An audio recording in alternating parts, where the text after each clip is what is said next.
मंदिर यानी मन से दूर कोई ऐसा स्थान जहाँ निराकार ईश्वर की आराधना या ध्यान किया जाता है। ऐसे स्थान को हिंदू धर्म में हम मंदिर कहते हैं। मंदिर का शाब्दिक अर्थ होता है घर, और हम मंदिर को द्वार भी कहते हैं, जैसे गुरुद्वारा, राम द्वारा आदि। मंदिर को आलय भी कहा जाता है, जैसे शिवालय, जिनालय आदि। वर्तमान में वो सभी स्थान मंदिर कहलाते हैं जिसमें किसी देव मूर्ति की पूजा होती है। जहाँ देवताओं की पूजा होती है उसे देवरा या देव स्थल कहा जाता है, और जहाँ भक्त पूजा करते हैं उसे पूजा स्थल कहा जाता है।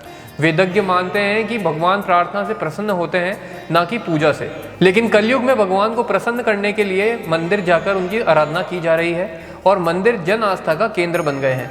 प्राचीन समय में भी भगवान के मंदिरों में जाकर लोग भगवान को प्रसन्न करते थे, और आज भी मन की शांति के लिए घंटों मंदिरों में हवन, जप, पूजा आदि की जाती है।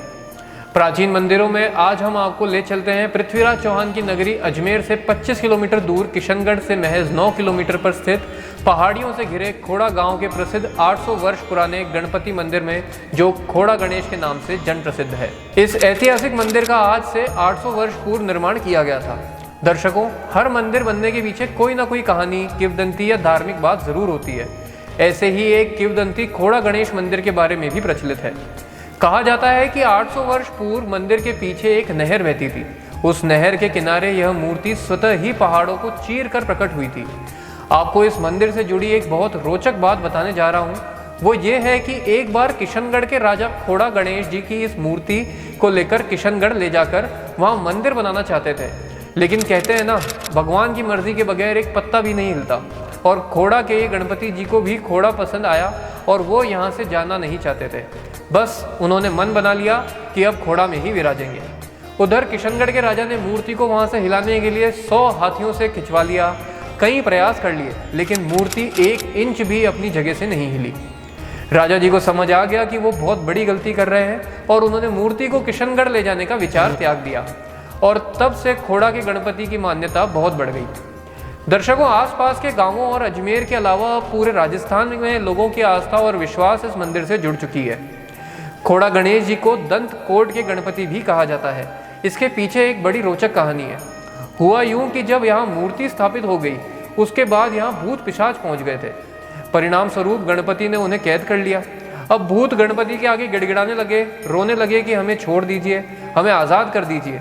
तब गणपति ने भूतों के सरदार से कहा, मैं तुम सबको छोड़ दूंगा, लेकिन एक शर्त है।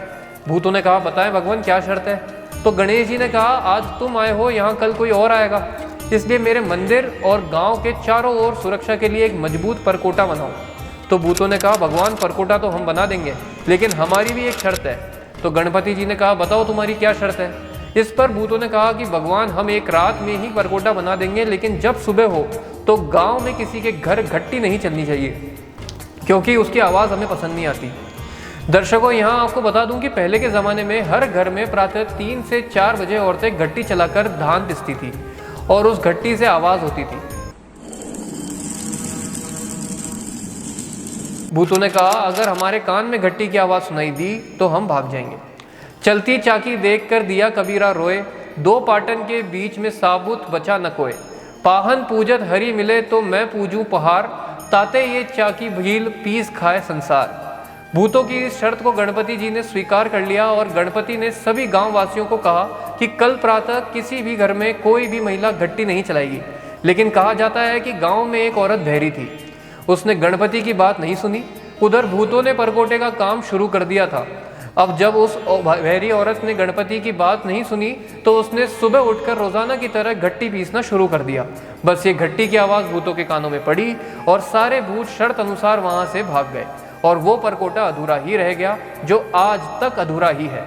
और इस कारण से इस मंदिर का नाम दंत कोट गणपति मंदिर पड़ गया, लेकिन इसे प्रसिद्धि खोड़ा गणेश के नाम से ही मिली। दर्शकों, गणपति मंदिर की स्थापना के समय से ही इसकी पूजा अर्चना शर्मा परिवार करता आ रहा है। वर्तमान में पुजारी नंद किशोर शर्मा जी ने बताया कि उनके दादाजी मांगीलाल जी ने करीब 105 वर्षों तक इस मंदिर की सेवा की। उसके बाद उनके पुत्र नारायण जी, वर्तमान पुजारी नंद किशोर जी के पिताजी ने लगभग 50 साल सेवा की, और अब नंद किशोर जी को भी करीब 50 साल हो चुके हैं। दर्शकों, नंद किशोर जी ने बताया कि उनका 5 भाइयों का परिवार है, और एक परिवार 1 वर्ष सेवा करता है। इस तरह हर 5 वर्षों में एक परिवार को सेवा करने का मौका मिलता है। दर्शकों, आप खोड़ा के इस गणपति जी की महिमा देखिए। जब यहाँ के सेवाधारी पुजारी मांगीलाल जी की मृत्यु हुई, उससे कुछ वर्ष पूर्व उन्होंने अपने परिजनों से कहा था कि मेरे मरने के बाद मुझे गणपति से अलग मत करना और आसपास ही रखना।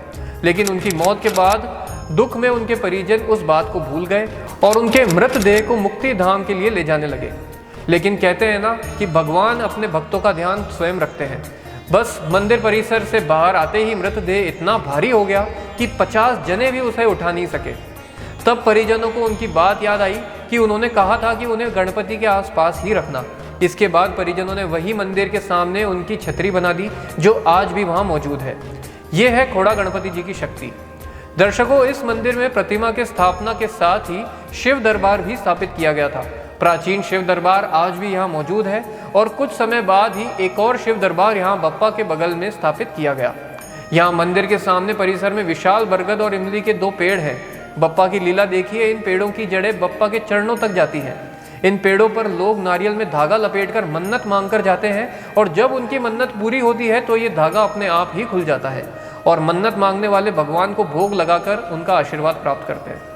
साथियों, किशनगढ़ और अजमेर के साथ साथ आसपास के गांव में लोगों द्वारा नया वाहन खरीदने पर कई जने इस मंदिर में आकर वाहन की पूजा भी करवाते हैं। वहीं शादी का पहला निमंत्रण पत्र भी खोड़ा गणेश जी को ही देने आते हैं। दर्शकों, यहाँ की एक खास बात ये भी है कि मंदिर की रोजाना प्रातः करीब 6 बजे पूजा आरती होती है, जिसके बाद मंदिर के पट दिन भर खुले रहते हैं। दोपहर में भी पट बंद नहीं होते और शाम को 7 बजे आरती होने के बाद पट रात को 9 बजे के आसपास ही बंद होते हैं। तो दर्शकों, ये है खोड़ा गणेश मंदिर का इतिहास और उससे जुड़े कुछ रोचक किस्से, और इन किस्सों को हमारे साथ साझा किया है यहाँ के पंडित जी रौनक जी शर्मा ने। तो मंदिर से जुड़ी कुछ खास बातें उनकी जुबानी भी सुन लेते हैं। ये मंदिर बहुत पुराना है, 1705 में हुआ था ये, और ये मूर्ति यहीं से प्रकट हुई है। हमने कोई स्थापित नहीं करी यहाँ पे, ये यहीं से मूर्ति प्रकट हुई है। बहुत ज़्यादा श्रद्धालु आते हैं यहाँ पे, पूछते हैं यहाँ पे। और ये पेड़ है यहाँ पे, ये उस टाइम का पुराना पेड़ है। यहाँ पे इमली और बरगद का पेड़ है। इसकी पूरी जड़ें जाती है वो गणेश जी के चरणों में जाती है। और यहाँ पे नई गाड़ी लेते हैं या फिर कोई भी आता है नूतने आता है, सब पहले ही गणेश जी को ही पूछता है। पहले गणेश जी ने आता हूँ पहले ही दंत कोट का नाम है, ये दैत्य कोई होता है। ये दैत्य भूतों का परकोटा बने हुआ है, पीछे हर पहाड़ पे बने हुआ है। ये गणेश जी ने कैद कर रखा, तो उन्हें एक रात में गणेश जी ने बोलते एक रात में इसको बनाना है, लेकिन वो क्या बन नहीं पाया, जो छोड़ के चले गए थे फिर वो। और एक पीछे लहर है, गणेश पहले बहुत टाइम पहले आया था, जब पानी का भाव आया था, उसके बाद ये गणेश जी मूर्ति यहाँ से निकली थी। अगले हफ्ते हम फिर आपके लिए लेकर आएंगे किसी और ऐतिहासिक और पौराणिक मंदिर को। दर्शकों, अगर आपको भी किसी ऐसे ही ऐतिहासिक मंदिर या भवन या किसी अन्य स्थल की जानकारी चाहिए तो हमें ज़रूर बताएं। हमारा चैनल कोशिश करेगा कि आपके द्वारा चाहिए जानकारी को हम आप तक पहुंचाएं। इसके लिए हमारे मोबाइल नंबर 7597901111 पर संपर्क करें। धन्यवाद।